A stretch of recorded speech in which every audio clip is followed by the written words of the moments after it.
Fala pessoal, tudo bem?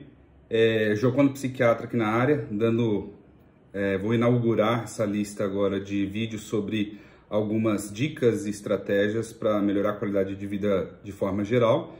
E num contexto aí da pandemia, nada mais óbvio e útil do que falar sobre procrastinação.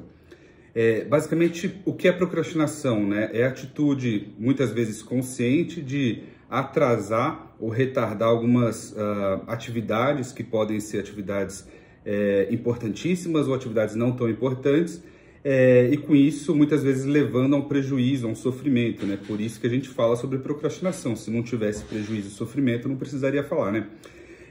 Então, vamos falar sobre procrastinação. Primeiro eu peço para o pessoal para curtir, compartilhar, se inscrever no canal, que eu estou me esforçando aqui para toda semana ter uma série de vídeos aí produzido com carinho, com cuidado, então, por favor.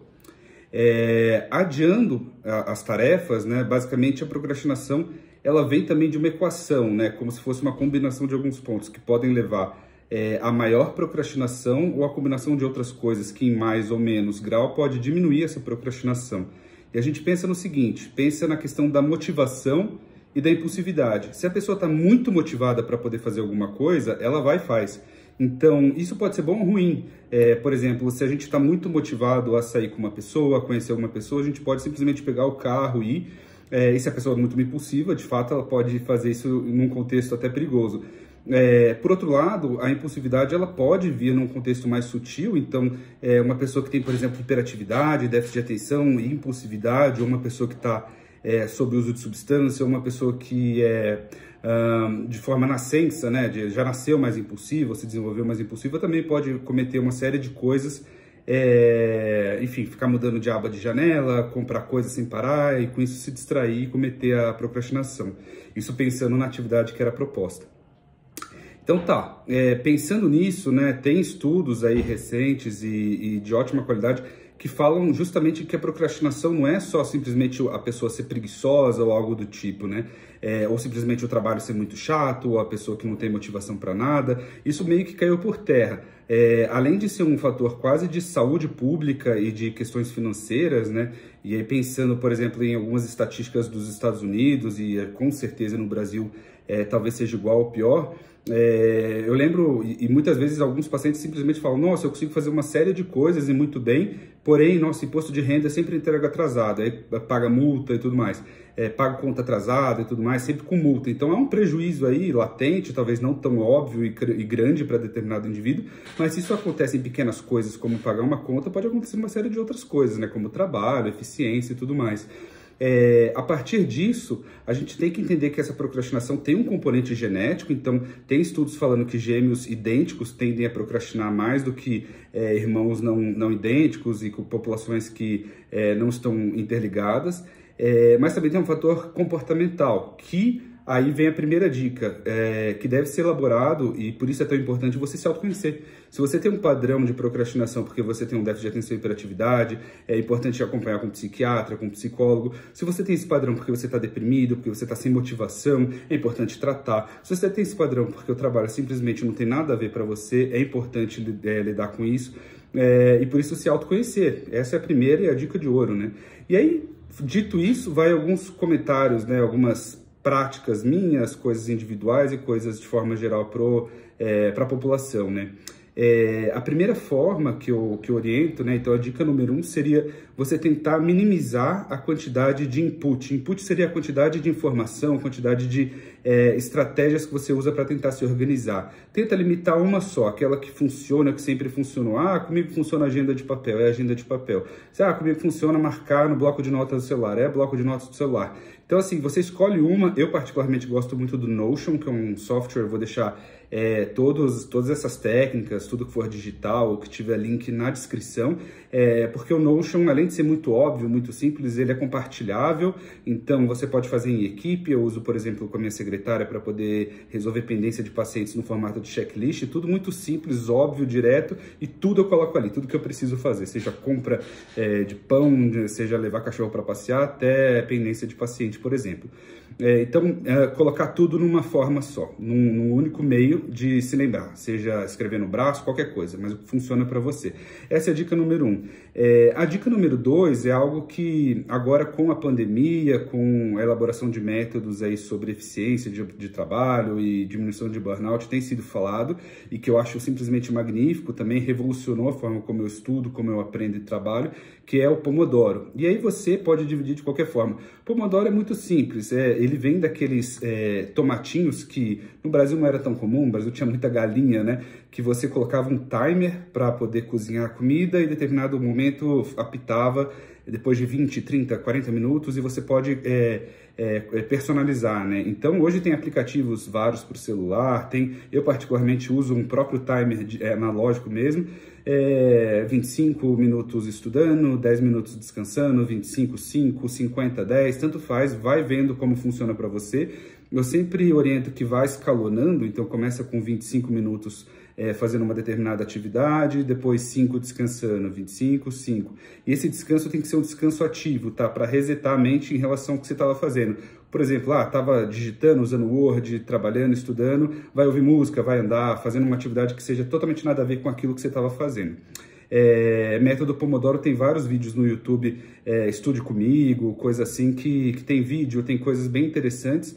E na pandemia simplesmente viralizou, eu acho que é uma técnica absolutamente interessante. A terceira estratégia seria diminuir a expectativa. A gente sabe que o ser humano ele é muito bom em criar muita expectativa e executar muito pouco. Então aquela coisa, eu vou começar na academia, sobretudo quem é impulsivo, e eu vou malhar, eu vou ficar saradão, mas faz 1, 2 vezes na primeira, 1 vez na segunda, a cada 15 dias na terceira, quarta semana e para. Então é melhor ser todo dia, eu sempre falo, vai todo dia, faz 10 minutos. Aí você vai falar, pô, mas é muito pouco, é ridículo. Vai 10 minutos, depois da primeira semana você vai vendo que vai fazer 15, 20, 30. O importante é criar um looping aí, uma habituação e um grau de consistência importante. E com isso você diminui a expectativa. 10 minutos dá para fazer. Eu não gosto de academia, eu gosto de caminhar. Então é caminhada. Eu topo bike no parque, é isso aí. Então o que rolar, que você fala, pô, isso daqui eu consigo, como se fosse uma negociação mesmo. O que você consegue fazer e quanto você consegue fazer. Eu estou acima do peso, meu joelho dói, etc. Então, faça o tanto que você conseguir fazer de tal atividade que você consiga fazer, tá bom? Com expectativa sempre diminuta, que aí você vai conseguindo atingi-las e vai se sentir muito gratificado, vai se sentir bem, com autoestima legal. Enquanto que se coloca a expectativa lá no topo, a chance de dar errado é absurda, e depois você vai se frustrar e vai ficar meio aversivo, não vai ficar nunca mais afim de fazer aquilo, basicamente. A quarta seria o que a gente chama de dar um hack, né? Como se fosse trapacear com prazer. Então, assim, se eu conseguir, eu só vou sair com meu amigo, eu só vou fazer tal coisa, eu só vou comer tal coisa que eu gosto, eu só vou assistir tal episódio no Netflix, se eu conseguir estudar tal capítulo sobre tal assunto, tá? Se eu conseguir entregar X coisa. Então, isso é muito importante. E eu coloco até isso de forma geral, para tudo. Eu vou assistir um episódio se eu conseguir fazer um vídeo do YouTube, por exemplo. Então, você colocar metas aí, só vou fazer isso se eu conseguir fazer aquilo, tá comprovadíssimo que desde criança até os adultos funciona muito bem como estratégia aí de se gratificar, né? E falar, pô, eu sou merecedor daquilo. E é óbvio que, sobretudo, se dá pequenos presentes que não sejam tão prejudiciais, né? Não vai, pô, eu consegui ler um capítulo, vou ficar comendo um pedaço de bolo toda hora, né? Você assiste um capítulo ou termina um capítulo de algo que você precisa trabalhar, um trabalho que você precisa entregar, faz, sei lá, um episódio só ou algo assim, sabe? Mas, enfim, não coloca nada muito gordo ou muito prejudicial que pode, com o passar do tempo, ficar associado e desenvolver mau hábitos, né? Em relação ao quinto, seria a questão de música, né? Isso é uma técnica já antiga, né? Muita gente consegue estudar com música, sobretudo os pacientes que têm déficit de atenção ou pacientes que têm uma fobia social, enfim, a irritabilidade. Estudar com, se possível, aqueles fones com cancelamento de ruído, com músicas mais relaxantes, que tendem a melhorar o foco, né? Tem N frequências no YouTube, no Spotify, com playlists ótimas sobre isso, e tem também a questão individual. Eu, por exemplo, nem gosto de hip hop ou de rock pesado, mas para estudar me funciona bem em termos de concentração. A técnica da música, enquanto está estudando, é interessante. A sexta seria o que a gente chama de lei de Parkinson. Essa eu acho que é uma das mais interessantes de todas e talvez um pouco chata de ser implementada, mas a partir do momento que ela é implementada, ela fica muito, muito interessante.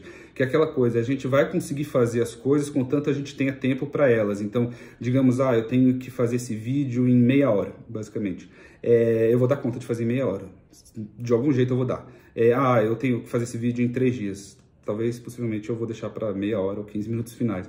Então é isso, a gente tende a fazer as coisas naquele tempo que a gente tem. E o que isso significa na prática? Que se a gente colocar prazos, deadlines artificiais, isso fica muito bom. Então, putz, eu só vou... eu preciso terminar de assistir isso em 1 hora, esses episódios. Passou de 1 hora, eu não vou mais assistir. E acabou ali. Evita o vício e ficar maratonando tudo toda hora. Eu preciso estudar aqui concentrado, focado por 1 hora. Depois eu me permito fazer alguma outra coisa. Eu preciso entregar 3, 4 vídeos no YouTube por semana. Enfim, coloca metas para várias coisas que você faça, sobretudo metas mais tranquilas. E aí você vai se acostumando a elas, né? E com isso o nosso cérebro tende a concluir a maior quantidade de coisas no menor espaço de tempo, tá bom? A próxima seria a diminuição da distração. Isso daí também, hoje em dia é complicado, né, com a pandemia, sobretudo quem mora em grandes centros, São Paulo nem se diga, né, construção para tudo quanto é lado. Mas o que você puder colocar como um ambiente de trabalho, de estudo mais clean possível e o mais direcionado. E direcionado, por exemplo, você é programador, uma tela grandona, sabe? Para você evitar distração periférica, evitar 1 milhão de coisas ao mesmo tempo, evitar celular junto com a programação, junto com os estudos ou junto com o meeting da sua equipe, evitar barulho no fundo, evitar estímulos sensoriais diversos, então um monte de luz de várias cores e intensidades diferentes, vários barulhos, né? Aqueles locais de trabalho de coworking que muitas vezes tem a saúde mental, por exemplo, a fonoaudióloga de um lado, o psicólogo do outro, se ouve um que o outro fala. Então, muitas vezes, se puder minimizar a quantidade e a qualidade dos estímulos sensoriais para o mais clean, minimalista possível, melhor. Diminuir o celular, colocar no modo avião, desligar a TV, iPad, deixar só o livro que você está lendo mesmo. E por isso que Kindle, né, é uma estratégia tão interessante, porque o Kindle é só a leitura ali e acabou, né? Enquanto que às vezes a pessoa lê no iPad, ou no computador, ou no celular e acaba desfocando, porque fica chegando notificação e por aí vai. Beleza? E aí a próxima, chegando na primeira dica, né, que é entender a sua personalidade. Às vezes a pessoa é uma pessoa mais hiperativa. Eu, por exemplo, funciono muito bem com eu funciono muito bem com uma atividade importante do ponto de vista cognitivo, por exemplo, estudar, tentar aprender, junto a outra atividade que eu preciso fazer. Então é muito comum eu ouvir podcast de atualização, eu estudar enquanto eu estou na esteira, fazendo uma atividade monótona e rítmica.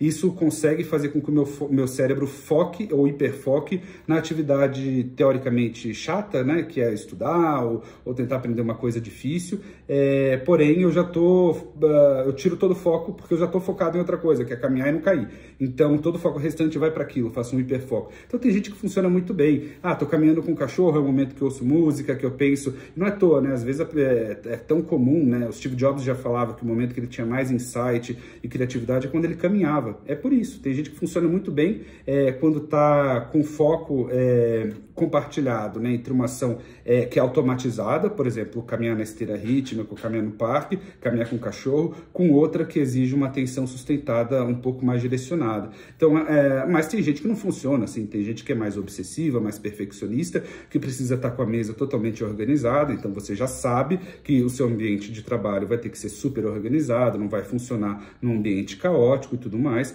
Tem gente que tem traços, por exemplo, de autismo, em que a questão sensorial vai pegar bastante, e tem gente que simplesmente funciona bem em ambientes com aquela desorganização organizada, né? Que a pessoa se conhece dentro da própria desorganização. Então, por isso a terapia e o autoconhecimento, né? Você conhecer sua personalidade e como você se estrutura diante do trabalho é tão importante, né? E muitas vezes a gente não é o suficiente para poder analisar, né? A gente precisa sair um pouquinho de si, né? E se analisar pela ótica de um outro profissional, né? Então é isso, gente. Eu acho que no contexto da pandemia aí, esse é um tópico absolutamente quente, importante. É sempre importante procurar psiquiatra, psicólogo, enfim, os profissionais aí que possam te auxiliar a se desenvolver e ter qualidade de vida. Segue aí na descrição, vou deixar também no card o vídeo sobre TDAH, que eu acho que tem bastante a ver com o tema de hoje. Por favor, compartilha, curta, se inscreve no canal, que vai ter sempre temas interessantes, tá bom? Valeu, qualquer coisa, dúvida, orientações de vídeos aí dos próximos temas, comentários. Um abração.